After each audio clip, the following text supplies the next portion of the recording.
Welcome to the History Guy Podcast, a podcast dedicated to stories of lesser-known historical events told by Lance Geiger, also known as the History Guy on YouTube. I'm Josh, your host, a writer for the channel and eldest son of the History Guy. We tell all kinds of stories about history, from the modern era to the ancient past, so you never know what we're going to talk about next.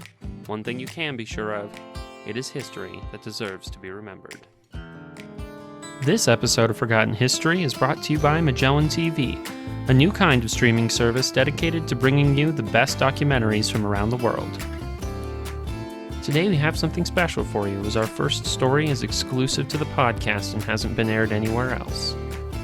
On today's episode, the History Guy tells the stories of several early pioneers in two industries: console video gaming and aviation. The first story is about Jerry Lawson, an engineer who changed the way we play video games forever. The second is about Bessie Coleman, an early African-American pilot who was among the first women to get an aviation license, and who became a prominent barnstormer. And now, let me introduce the History Guy. Video gaming has come a long way in the past 50 years, from the days of Pong and Pac-Man to the enormous worlds of massively multiplayer online games, and now even virtual reality games. But before Xbox, before the NES, even before the Atari 2600, there was a little-known video game console called the Fairchild Channel F. The lead designer was Jerry Lawson, and his work would help to materially transform the world of video games forever. It is history that deserves to be remembered. The earliest video games appeared in the 1950s as research projects in universities and large corporations. One of the predecessors to video games was the cathode ray tube amusement device, an interactive electronic game in which a player could control the trajectory of simulated arcing artillery shells using knobs. Patented in 1947, the game was never manufactured. It didn't run on a computing device, so by most definitions, it wasn't yet a video game. The first computers were built during World War II to aid the Allied war effort, and following the war, advances that allowed computers to be easily reprogrammed, as well as the commercialization of computers by companies such as IBM, allowed large corporations, government entities, and universities to acquire computers. In this environment, the first video games, largely built on unique hardware that was destroyed afterward, appeared. The first public demonstration of a game was in 1950 at the Canadian National Exhibition. The game was an arcade version of tic-tac-toe, called Birdie the Brain, in which a player competed with simple artificial intelligence. The 4-meter-tall computer that ran Birdie was dismantled after the exhibition. Early engineers created a variety of games at this time, both in their free time and as displays of computing power. In 1952, the first simulated checkers game was successfully developed and began influencing later versions.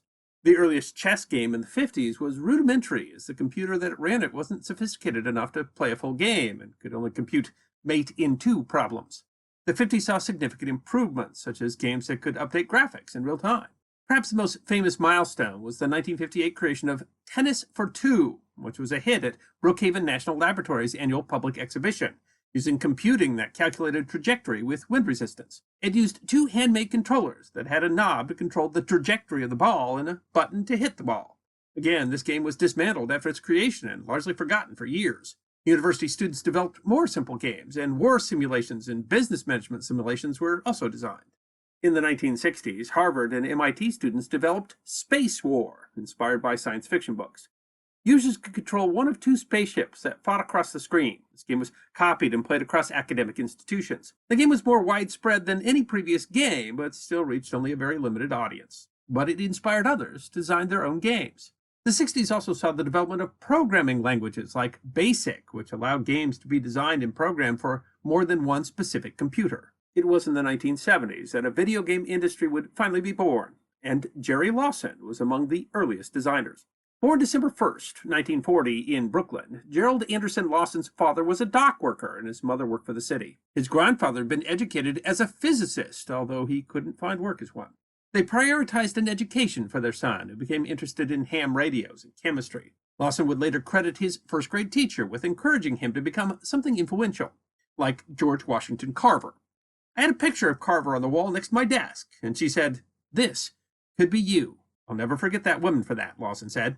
His mother got him into a school across town to give him the best possible education. He later attended both Queens College and the City College of New York, but never completed a degree. Around 12 years old, he started building himself a ham radio in his bedroom. Using a manual and buying parts piece by piece, he successfully built one and hung an antenna out of the apartment he lived in with his family in the projects in Jamaica, New York. At first, he couldn't get a license to run the radio, but learned that if you lived in a federal housing project, you didn't need the permission of the managers of the building. He got his license. I built it, and it worked, he said on the radio. I think the greatest joy I ever had in my life was when I put that thing together by myself, with nobody helping me. He says he built and sold walkie-talkies, and as a teenager, he repaired television sets. He worked for a variety of electronics companies, including PRD Electrics, Grumman Aircraft, Federal Aircraft, before moving to San Francisco to work for Kaiser Electronics, working on military projects. He helped fix radar sets and used early military computers. In 1970, he joined Fairchild Semiconductor. While that name isn't likely familiar, in the 1970s, the company was a big deal. They co-invented integrated circuits, worked on the Apollo program, and specialized in the creation of semiconductor transistors. In this time, he developed Demolition Derby, an early arcade game, in his garage. Completed in 1975, it was one of the earliest microprocessor-driven games. He did more than that in his garage. He rebuilt a computer, a PDP-8, among the earliest commercial microcomputers. And the company that produced them contacted him, saying he had the only operating PDP-8 west of the Mississippi, and asked him to teach classes on it in his garage. The computer was large, 8 feet by 6 feet, and 3 feet deep. Living in San Francisco put him close to Menlo Park, which in 1975 became the base of operations for the Homebrew Computer Club. It was started by Gordon French and Fred Moore, who met at the Community Computer Center. They hoped to start a group that would work together on making computers more accessible, and the first meeting was held on March 5, 1975, in French's garage. The invitation to the group invited developers to come to a gathering of people with like-minded interests, exchange information, swap ideas, talk shop, help work on a project, whatever. The influence of the Homebrew Club is hard to overstate. Members included Steve Jobs and Steve Wozniak, and Wozniak credited the first meeting as the inspiration to design the Apple I. The club has been described as the crucible for an entire industry, that of personal computing. The group has been depicted in books and movies like Pirates of Silicon Valley and the biopic Jobs. Lawson even recalls interviewing Wozniak for a job at Fairchild before the formation of Apple, and says that Wozniak didn't impress him. He was one of only 2 black members of the club, and Lawson said that his race could be both a plus and a minus. He said that increased attention meant that if you did good, you did twice as good because you got instant notoriety. Many people were surprised when they first met him to find a 6'6" black man behind the scenes. He was liked at Fairchild, and CEO Wilf Corrigan said that Lawson often came by his office to give his opinions, mainly from the customer perspective, and that he was a good source of feedback. His initial work for Fairchild was in a completely new position as a kind of freelance engineer, which meant that he was in the field helping customers with designs. He quickly found that Fairchild was not known for being helpful, and he faced the problem that consumers didn't like working with the company. This started him on a new angle. How the heck to break down that image they have? He proposed to the company to build a mobile laboratory filled with product demos out of a 28-foot van. It was such a success that he built a second one. Lawson put his first coin-operated arcade cabinet of Demolition Derby in a pizza parlor. He'd learned from Al Alcorn, a developer at Atari, about how kids would jiggle wires in the coin slots to get free games, and so he developed a system that prevented that by measuring a coin as it fell past the slot. After he built the arcade, he was contacted by his employers at Fairchild, who asked if he wanted to make video games for them. According to Lawson, the job came from the top of the company. Even his direct boss didn't know what he was doing. He was tasked with working with a company called Alpex, which had made a game using Intel technology, and to engineer the game to work with Fairchild's processors. Working with Alpex engineers, Lawson designed a video game prototype and so impressed the company that they created the Fairchild Video Game Division and put him in charge. What was paramount to our system was to have cartridges, Lawson later explained. The console that he designed would become the Fairchild Channel F, or Channel Fun. Before the Channel F, home video game systems like the Magnavox Odyssey could only play a limited number of games that were built hardwired into the console.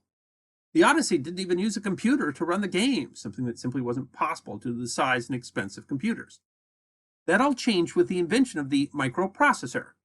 The Channel F was the first game console to use a microprocessor to run video games, which made them significantly more powerful.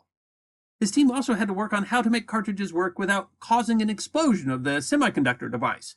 Working without precedent, the engineers had no idea what would happen when a cartridge was inserted and removed many times. Even after figuring out how to make cartridges work, they faced an entirely new beast at the FCC. The Channel F was among the very first microprocessor devices to be tested by the FCC, and the rules his team had to follow were stringent. We had to put the whole motherboard in aluminum. We had a metal chute that went over the cartridge adapter to keep radiation in. The FCC individually tested every new cartridge that the team designed. Lawson also designed the prototype for Fairchild's digital joystick controllers, which predated Atari's joysticks. Lawson also considered the business of selling video game consoles. He said that his background in military work helped, because consumer products actually have to be stronger than military. In the military, he explains, you can train the individual who uses the device and get him in trouble if he misuses it. I can insist that he reads and that he's trained in how to turn it on and turn it off, right? Try that with a consumer. He recalled working the day after Christmas, shortly after the Channel F's release, and fielding calls from consumers who had problems with their new video game console. One had taken the machine apart, looking for where to put the batteries. Another was upset because a dog had peed on it.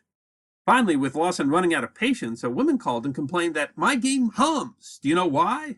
And Lawson answered, because it doesn't know the words, lady. The Fairchild Channel F used bright yellow cartridges, designed by Nick Telesfore, who based his designs on 8-track tapes.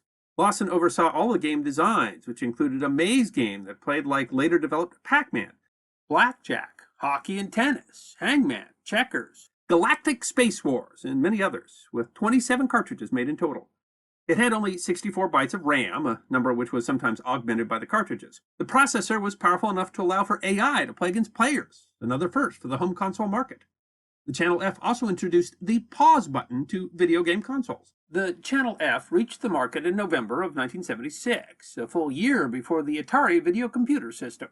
The console sold for $169, about $760 in 2020 dollars, and each cartridge for $19.99, equivalent to about $90 in 2020. In the time before the release of the Atari VCS, the console was modestly successful, selling 250,000 units by 1977. Unfortunately, the sales were well under Fairchild's expectations, and the Atari 2600 quickly became the go-to home console system, selling over 30 million units. The Channel F struggled in sales for a few more years before being finally discontinued in 1983. It was not received badly on release, and Ken Houston's Guide to Buying and Beating the Home Video Games, released in 1982, several of the games were reviewed highly, with 2 called the finest adult cartridges currently available for the Fairchild Channel F. While overall they didn't rank well, he still praised the strength of Channel F offering in excellent educational line for children. In 1983, when it was discontinued, Video Games magazine rated the console, calling it the system nobody knows. Although the Channel F was dated by '83, it still found some positives, calling the Channel F's blackjack game the best card game made for any TV game system. He left Fairchild and started a company called Videosoft that helped develop video games for the Atari 2600, including one that displayed color bars in the TV. He also worked on a never-released clock with Stevie Wonder. Lawson left the video game industry in 1983 after the video game crash, caused thanks to market saturation and the growing market for personal computer games. He took on consulting work after that, working in a variety of capacities, including in a mentor program with Stanford. Due to complications from diabetes, he lost a leg and an eye, forcing him to use a wheelchair. Despite his pioneering work, he and the Channel F were essentially forgotten until very recently. Lawson participated in a number of conferences talking about his work, and he was brought to the attention of Joseph Salter, a member of the International Game Developers Association, who said that he had never heard of Lawson nor his part in the video game industry. Salter would help have Lawson honored as an industry pioneer in 2011. A month later, in April 2011, Lawson died, leaving behind his wife, who he had married in 1965, and 2 children. In 2019, he was honored by ID at Xbox with the Gaming Heroes Award for his work leading the development of the first cartridge-based console. Lawson was a humble man who loved his work, but never expected to become famous from it. He was surprised when an autographed copy of the Color Bar cartridge sold for $500. Though his work remained unrecognized for decades, he is now being lauded as a pioneer by people like Alcorn and other industry members for his work. He was featured in the limited series Netflix documentary High Score in 2020. Lawson said that the whole reason I did games was because people said, you can't do it. And I'm one of the guys. If you tell me I can't do something, I'll turn around and do it. Essentially self-taught, Lawson forged a path that would help lead to a multi-billion-dollar industry, one which has become a part of many millions of people's lives. Lawson's advice to young people is that you got to step away from the crowd and go do your own thing. You find a ground, cover it. It's brand new. You're on your own. You're an explorer. That's about what it's going to be like. Explore new vistas, new avenues, new ways, not relying on everyone else's way to tell you which way to go, and how to go, and what you should be doing. Lawson's life was an example of that, and an inspiration to all of us. Keep exploring. And now comes the part of the episode where we talk to the history guy about what we just heard and maybe a little bit about what goes on behind the scenes. I had never heard Jerry Lawson's story until recently, and I'm really happy that we were able to talk about him on this episode. His story is cool too because despite it being so recent, the creation of cartridges has become something of a cultural moment in addition to a technological one. And so I just wanted to ask, do you remember blowing into an NES cartridge to make it work? You know what? Actually, you're a generation off. And that is the first time I saw an NES is when you were a little boy. And that when I was a kid growing up, we weren't wealthy. And so the Atari 2600 or the Model F that we talked about in the episode, those were the equivalent of about $1,000. There's no way we got that gift as a kid. So I think when I was in high school, the first video game I got was, this will really date me here, it was Pong and Breakout. Just those two games, and they were hardwired into it. There were no cartridges. So I didn't, and then I went off to college, and I didn't really play video games in that early era. I think NES came out around 85, and so really the first time I had experience with NES, those were older game systems.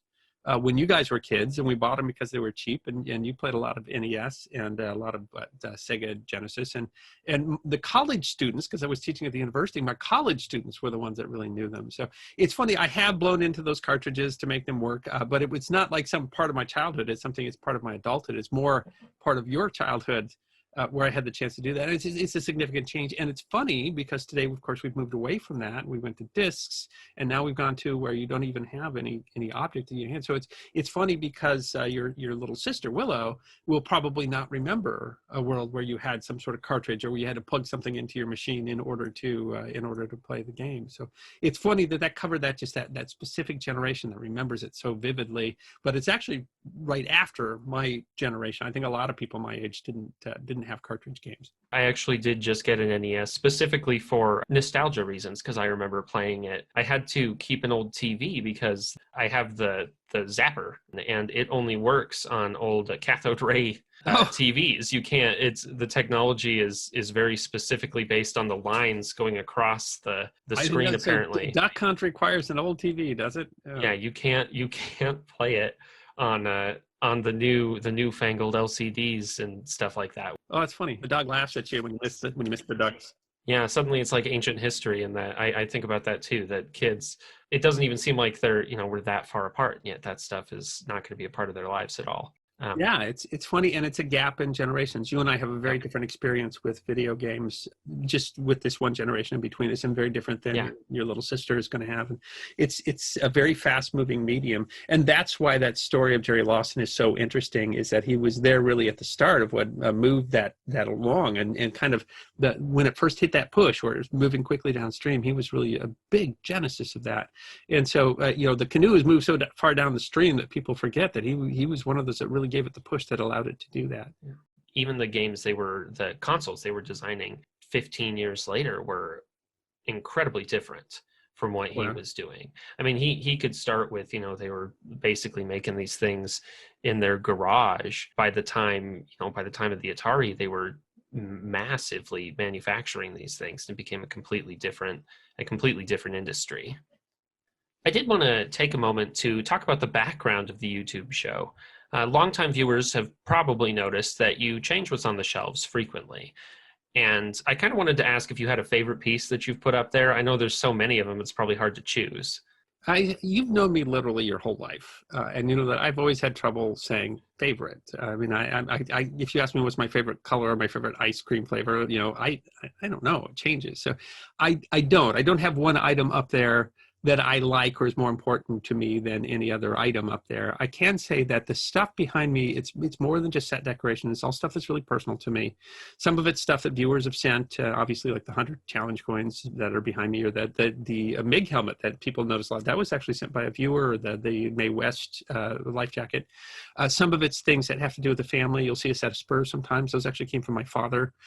You'll see a picture of my great uncle up there sometimes. So some of it really goes back in history, and some of it's just stuff that's nostalgic for me, and that's why you see a lot of Star Trek stuff and Star Wars stuff, and the Robbie the Robot, and that kind of stuff. Back to the Future and Ghostbusters. It's all just stuff that I remember from my childhood. All of that has meaning to me. So, and of course the hat collection, which I've been collecting for a number of years, and am excited about all the stuff they collect there. So really, instead of saying, that I have a favorite, because I don't know there's anything up there I like more than any other thing, is to say that when you look up there, I'm having fun with that. But you are actually seeing stuff that really does have a lot of meaning to me about my past, my love of history, my own history. And that's, so I love moving the stuff around. It means that I get to shuffle through this collection. And what you're seeing at any given time is maybe 10% of the collection. People don't realize that I have on the order of 100 172 tail scale tanks that I move around on there. People will notice when I move some stuff, but they don't seem to notice I've got all sorts of different tanks on there, or probably twice that number of toy cannons. They don't notice that I'm shifting the toy cannons around either. So it's a lot of stuff. A couple of things I will call out though. You'll see it's been in there from the start, and it's kind of hidden in the back, but there's a high school letter there. I actually earned that high school letter at Hot Springs High School in Hot Springs, South Dakota, and call out to the mighty Bison. And I've had a couple of friends from high school who I'd lost contact with, hadn't talked to in years, who were watching the show, and they're like, that looks like the guy I knew in high school. Is that really him? And then they noticed that letter back there, and they knew that it had to be me, and they've gotten back in touch with me because of it. So you can see that bit of my history up there is from Hot Springs High School, Hot Springs, South Dakota. And I think in almost all the episodes, I've had this pewter plate that was an award I received when I was doing speaking competitions at the National Individual Events Tournament. A couple of people recognized that, and they learned some about my past. And so there is some stuff up there that's really shows some of my past, and has helped people identify the past. So do I have a favorite? I mean, my favorite is that I have this ability to go on set and show all the stuff that has so much meaning to me, and then people can find and have fun with that. And that's my favorite part of it, is that people notice, and they care, and they talk about it, and that for some of them it brings up the same sorts of memories, and they're like, oh, that's awesome. So Magellan TV is sponsoring this episode, and we'd like to thank them for their sponsorship. And we're going to talk a little bit about what we've been watching on Magellan, because of course we are always watching something on Magellan TV. So what have you been watching recently? Lots of things. I really enjoy Magellan TV. One of the ones that we were watching with my daughter was Dinosaurs Alive, and it's really cool in that it's not, you see lots of history, paleontology, dinosaur sort of stuff, but Dinosaurs Alive is animating those in a way that really makes you understand how they lived as real creatures. And so we've had a lot of fun with that, and it's hard to involve a teenager sometimes. She's just now a teenager. It's kind of hard to get them involved, and she's really enjoyed that. So I love it. It's another one of those that it's worth the price of subscription just for that one episode. And it's another example of how many different kinds of documentaries there are. It doesn't have to be just history. We've got space, and we've got archaeology, we've got paleontology. One of the interesting ones that I did watch a little bit of was they've got a number that are Germany from above or Spain from above. And it's actually really cool, because it's such a different perspective of these beautiful landscapes and beautiful cityscapes and stuff like that we don't get to see it from the sky. And they always have really, really nice quality camera work, and it's just beautiful. It's a really cool way to do it. Yeah, there's a lot of also World War II. A lot of people love that sort of stuff. The stuff that you might be used to more on documentary channels that you love, but also all sorts of science and space. And I mean, you could put together a dozen channels, and you get what's on Magellan TV. More than 3,000 documentaries. I've never even started one that I didn't love and watch all the way through. It's run by the filmmakers, which is really you can tell that it's a labor of love. It's really, I mean, I love Magellan TV. I love my subscription to Magellan TV. I'm happy to talk about it. And very thankful that they have been so kind as to sponsor our podcast and our YouTube channels. Try.magellantv.com/historyguy. And if you go there to sign up, then you will get some sort of deal. Those deals change, but I mean, you usually get at least a free month and some extra time for you to try it out. Can't recommend it enough to everybody. Try Magellan TV. If you like history and the History Guy, you'll love Magellan TV. But if you like science or space or literature or art or true crime or any of that, there's documentaries on everything on Magellan TV, and every documentary is worth the amount that you paid for a monthly subscription. It's truly a great product. We hope you enjoyed that opportunity to learn a little more about the History Guy. Next, the History Guy is going to talk about Bessie Coleman, an early aviation pioneer and one of the first women to earn a pilot's license. Despite numerous obstacles, Coleman's passion for flying always won out. It is history that deserves to be remembered. World War I transformed the airplane from a novelty into a war machine, and after the war left a glut of trained pilots in the United States who had little way to earn a living with their newfound skills. Many of them tried their luck, trying to impress the public with daring feats of aviation in flying circuses, or what has been called barnstorming. And barnstorming then offered a unique opportunity for women and minorities to break into the new field of aviation and earn a living. One of those women was Bessie Coleman, known in the air as Queen Bess or Brave Bessie. Her determination to shape the course of her life despite significant obstacles is history that deserves to be remembered. Elizabeth Bessie Coleman was born on January 26, 1892 in Atlanta, Texas, a small town near the state's border with Louisiana and Arkansas. She was the 10th child of 13 of George Coleman, who was part Cherokee, and Susan Coleman, who was African American. When she was 2, they moved to Waxahachie, Texas, near Dallas, where the family worked as sharecroppers. Bessie worked in the cotton fields at a young age and helped her family annually to harvest acorns. Her father hoped to escape Jim Crow by going to the Indian Territory in 1901, but her mother refused and stayed with the children in Texas. As a child, she is said to have promised to amount to something. Bessie proved to be a diligent student, completed 8 grades in a one-room schoolhouse. She attended the Missionary Baptist Church School from age 12 on a scholarship. She saved money to attend the Oklahoma Colored Agricultural and Normal University in Langston, Oklahoma, where she completed 1 term before her money ran out. She later moved to Chicago to live with her brother, and after she took a course in manicuring, she worked at the White Sox Barber Shop, owned by the trainer of Chicago's American League baseball team. In the book Queen Bess, Daredevil Aviator, Doris Rich recounts that in 1919, her brother showed up drunk one day and teased her about her job. He had served with the army in France during World War I and frequently told her that the women there had more opportunities. "Women ain't never gonna fly, not like those women I saw in France," he said. "That's it," Bessie replied. "You just called it for me." It was not simple for Bessie to earn her pilot license. She applied at almost every American school, but none of them were willing to teach a black and Native American woman to fly. Determined to fly, but unable to find a way to learn, Bessie turned her mind to France. There, black pilots had flown during World War I, and there were also licensed female pilots. There, she thought, neither her race nor her gender could stop her. Robert Sengstack Abbott, lawyer and publisher of the Chicago Defender, the most successful black-owned newspaper of the time, did some research and found that French flight schools remained more open-minded and encouraged her to go there. Abbott publicized Bessie's goals in his newspaper, and she was able to find financial backing. She also learned French and took a job managing a restaurant to earn money for the trip. She left for France on November 20th, 1920, aboard the SS Imperator.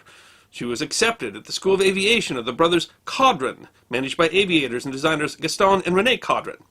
She learned to fly in a 26-foot-long Newport 14 Type 82 in a 7-month course. Originally designed as a reconnaissance aircraft, wartime needs for its type of engine in SPAD-7 fighters meant few saw service. As a training aircraft, the Type 82 version was more common. The plane had 2 cockpits, one for the instructor and another behind it for the student. It had no steering wheel or brakes, just a large wooden stick and rudder. To stop once it landed, a metal skid dragged along the ground. She earned her international aviation license from the Fédération Aéronautique Internationale, becoming the first black person and the first Native American to do so, on June 15th, 1921. The training was not without its drama. While she was there, she witnessed an accident where another student was killed. "It was a terrible shock to my nerves, but I never lost them," she said. "I kept going." She returned to the U.S. in September of 1921, where she was met by interested reporters from Air magazines and black newspapers. The Air Service News said she'd returned as a full-fledged aviatrix. She was front-page news in most black newspapers, and she said she intended to make flights in this country as an inspiration for people of her race to take up aviation. Her primary goal was to start an aviation school for African Americans in the United States. Despite her skills, she was still turned down for pilot jobs in commercial aviation, which there are of course few in 1921. Deciding that the only way that she would be able to earn a living as a pilot was to perform as a barnstormer, but feeling she needed to hone her skills, she returned to France in May of 1922. There she trained with German World War I ace Captain Keller and test-piloted planes in the Netherlands for the Dutch airplane manufacturer Anthony Fokker. She perfected many of the necessary skills for stunt piloting, such as figure eights, loops, trick climbs, and tailspins. When she returned in August of 1922, she had a lot of new credits to her name. European news articles spoke of foreign royalty entertaining her, and she had an article where Fokker praised her as the only American aviator who ever crossed the Kaiser's Palace at Potsdam. The New York Times declared she was considered by leading French and Dutch aviators as one of the best flyers they had ever seen. She flew her first air show on Labor Day 1922 in Garden City on Long Island with several other pilots. The show was in honor of the Harlem Hellfighters, one of the first African-American regiments sent to France during World War I. She dazzled the crowd with spirals and loops, and later aviation pioneer Hubert Fauntleroy Julian, known as the Black Eagle, parachuted from the wing of her plane. She finished by offering rides for $5 apiece, the equivalent of about $75 today. She was invited to star in the film Shadow and Sunshine, which was being produced by an African-American film company, but when she arrived on set, she found out that they intended for the first scene for her to be filmed in rags, so she refused. Biographer Doris Rich said that Bessie had no intention of perpetuating the derogatory image that most whites had of blacks. Her fame in the African-American community grew, and she was touted as the world's only black aviatrix.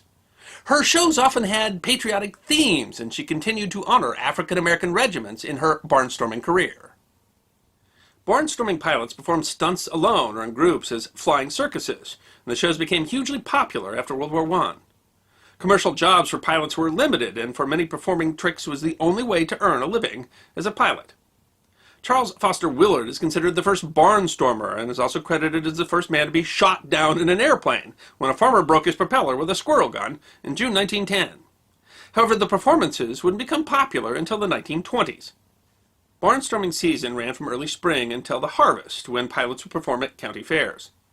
The shows often started with a plane flying over a rural town to attract attention, before landing at a local farm, where they would negotiate with the owner to use the field as a runway for the show. And that's where the term barnstorming comes from. They would then drop flyers over the town before performing. Sometimes a whole town would shut down to attend the air show. Afterward, pilots would offer rides for a fee. Though it was glamorous and exciting, it was not an easy way to make a living, and many pilots had to hold other jobs to stay afloat, and often offered rides in exchange for room and board.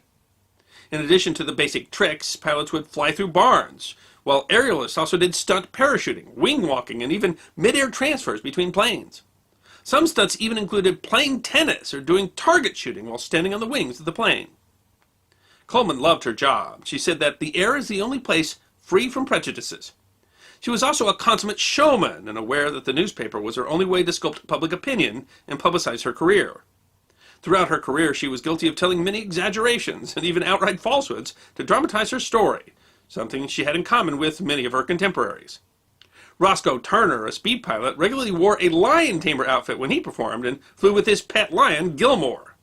She told one paper she had learned to fly volunteering for the Red Cross during the war, and regularly said she was 24, though she was 30 in 1922. The Chicago Defender worked tirelessly to promote her, calling her the world's greatest woman flyer. She bought her first plane, a surplus Curtiss JN-4 Jenny, in February of 1923 in Los Angeles. Unfortunately, shortly after she bought it, the engine stalled after takeoff at an altitude of 300 feet. The plane nosedived and crashed, but she survived, with several broken ribs, a broken leg, and some serious lacerations. It took her 3 months to leave the hospital in L.A., and when she returned to Chicago, she did lectures at the YMCA to make ends meet. But she soon returned to barnstorming, including in 1925 a tour of the South. When she performed on June 19, 1925, the 60th anniversary of when Union troops entered Texas to enforce the Emancipation Proclamation, The Houston Informer said it was the first time the colored public of the South had been given the opportunity to fly. She refused to appear in any shows that denied attendance to blacks. She even returned to her hometown in Waxahachie. At another show in Wharton, Texas, a parachutist failed to show, and when the crowd began demanding their money back, she put on a parachute and performed the feat herself. During her time as a barnstormer, she also spoke at churches and anywhere else that would listen to her adventures and watch clips of her flying. She was happy to share her dreams of a flight school for African Americans, which she was always tirelessly working towards. She never did charge admission to students who heard her speak, knowing that they were the future of aviation. She stayed for a time with the Reverend Hezekiah Hill and his wife Viola in Orlando, Florida, where she opened a beauty shop with Viola for a time and saved extra money to buy her own plane. In the spring of 1926, she was invited to perform at the annual celebration of the Negro Welfare League on May 1st in Jacksonville, Florida. Edwin Beeman, a rich white man and sole heir of the Beeman Chewing Gum Company, was fascinated by flying and gave Bess the money for her final airplane payment. The money for the show and an accompanying speaking tour promised to help bring her dream of a flight school true. William D. Willis, a mechanic and pilot for the Curtiss Southwestern Airplane and Motor Company, flew Bessie's Jenny from Texas to Jacksonville, but found that the engine had been so poorly maintained that it could only manage 60 of its 90 horsepower, and had to make 2 extra stops to deal with engine problems. On April 29th, she drove to the airfield with John Batch, who was managing publicity for the upcoming show, and had been promised a ride in the plane after Coleman had finished the test flight. For the task, she asked Willis to pilot so she could look for a good place to jump for the show. She didn't put on her strap so she would be able to look out over the cockpit. At 3,000 feet, the plane went into a nosedive, and at 2,000 feet, it suddenly flipped over, tossing Bessie out. She died on impact. Willis fell with the plane and also died. Shortly after, while 2 police were trying to extract Willis's body, the distraught Batch lit a cigarette. Gasoline from the plane ignited, and the wreckage went up in flames. They later found that a loose wrench had gotten into the plane's controls and jammed them mid-air, causing the crash. Bessie Coleman never saw her dream of an African-American flight school come to fruition, but 3 years after her death, Lieutenant William J. Powell walked the last mile and established the Bessie Coleman Aero Club in Los Angeles. The group staged the first all-black air show in the United States on Labor Day, 1931, which was attended by 15,000 people. In his book Black Wings, which he dedicated to Coleman, Powell said that because of Bessie Coleman, we have overcome that which was worse than racial barriers. We have overcome the barriers within ourselves and dared to dream. Mae Jemison, the first African-American woman in space, said, "I point to Bessie Coleman and say, here is a woman, a being, who exemplifies and serves as a model for all humanity, the very definition of strength, dignity, courage, integrity, and beauty." When she died, Bessie Coleman was just 34 years old. Many mainstream newspapers didn't even mention her death. They focused on the death of Willis, who was white, but her death was front-page news on many black newspapers. Her body lay in state, both in Florida and Chicago, where journalist Ida B. Wells held a ceremony that was attended by 10,000 people. Bessie Coleman's name now adorns many streets near important airports like Chicago's O'Hare, Oakland International Airport, and Frankfurt International in Germany. In 2019, the New York Times published her obituary in part of their Overlooked series of obituaries for people whose original deaths had not been noted in the New York Times. While she never established her flight school, she inspired many people of all races to pursue careers in flight, including that of her nephew. And since 1931, it has been a tradition for black pilots to drop flowers over the grave of Bessie Coleman at Lincoln Cemetery in Chicago. While she died young, it is certain that she fulfilled her childhood vow. Bessie Coleman most certainly amounted to something. Bessie Coleman's story is so great, and for so many different reasons. What do you think makes her story so inspiring? There's a lot. I mean, she's someone who just never took no for an answer. And not only that, but she was someone that told others, look, when they tell you no, just don't listen to them. And she put her time and her money where her mouth is, so that because of what she did, they actually opened up schools and got people involved in aviation who might not have become involved in aviation. She did it. One of the things that's striking about Bessie Coleman when you research her is that you just never see a picture where she isn't just with that big, bright smile. I mean, she just enjoyed life, and she just didn't let anybody tell her that she shouldn't.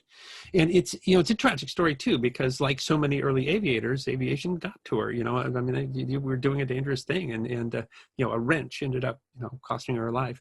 But she's inspirational for so many reasons, and one of them is that she really popularized aviation at a time when you might think that it was really something that only someone exceptional could do. I mean, she was exceptional, but she was telling the story that anybody can do this.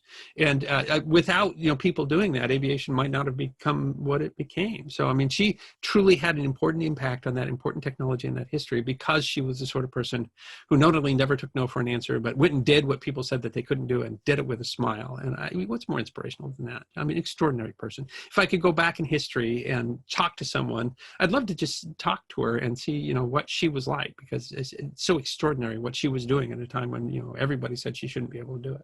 Willing to push herself beyond any boundary, and no matter what they put up in front of her. I mean, it's incredible alone that she decided that she was going to go get taught in France and did that, because that was not especially in the early 20th century, that wasn't going to be easy for anybody, and she made it happen because she believed in it. She was passionate about it. Yeah, I mean, just the whole, it's not even about, the fact that she was, African American and Native American ancestry and a woman, and no one thought she'd get a license. Anybody, that would have been difficult to do. She just went and did it. And she, such an intelligent, such a vibrant, such a passionate person. And that makes for just wonderful, wonderful storytelling. And it was a real pleasure to talk about her. And I think she's a real inspiration to everybody. You wonder what else she might have been able to inspire if she had gone forward and been able to start a school, but her legacy is still incredible and worth talking about. And it's still simply a good message. Don't ever let someone tell you no, you can't. Thank you for listening to this episode of the History Guy podcast. We hope you enjoyed these stories of forgotten history, and if you did, you can find more on our YouTube channel at The History Guy, History Deserves to be Remembered. We will continue to release podcasts every other week, so stick around if you want more podcasts on forgotten history. You can also find us on our website, thehistoryguy.net, and on Twitter, Instagram, Facebook, Rumble, and Patreon. You can even get a personalized message from the History Guy himself on Cameo.